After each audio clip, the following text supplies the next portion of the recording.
Hi, നമസ്കാരം. വളരെ സന്തോഷമായിട്ടുള്ളൊരു കാര്യം പറയാൻ വേണ്ടിയിട്ടാണ് വന്നിക്കണേ. നമ്മുടെ ഷിംജിതല്ലേ കുഞ്ചിതയിക്കണു. കേരള പോലീസ് കയ്യോടെ പൊക്കിക്കണു. ഇതെന്നാണ്ടോക്കണി. ലൈംഗിക അതിക്രമ ആരോപണം നേരിട്ട യുവാവ് ദീപക് പ്രചരിപ്പിച്ച ഷിംജിത മുസ്തഫ ഇപ്പോൾ പിടിയിലായിരിക്കുന്നത്. വടകരയിൽ ബന്ധു വീട്ടിൽ വെച്ചുകൊണ്ട് അന്വേഷണ സംഘം ഈ പ്രതിയെ പിടികൂടിയിരിക്കുന്നത്. എന്തൊക്കെയായിരുന്നു? ദുബായി പോയി, ഇവളെ എവിടെയും പോയിട്ടില്ല. വടകര വളവുന്നോളെ പോലീസ് കയ്യോടനെ പൊക്കി. വടകരയിൽ കുടുംബക്കാരെ അവിടെ ഇരുന്ന് ഒളിച്ചിരുന്നു.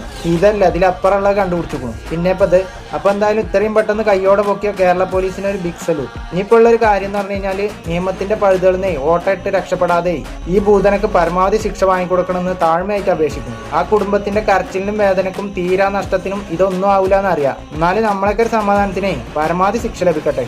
എന്തായാലും ഇക്കാര്യത്തിൽ ഇത്രയും പെട്ടെന്ന് ആക്ഷൻ എടുത്തിന് കേരള പോലീസിന് ഒന്നുകൂടി ബിഗ് സല്യൂട്ട്.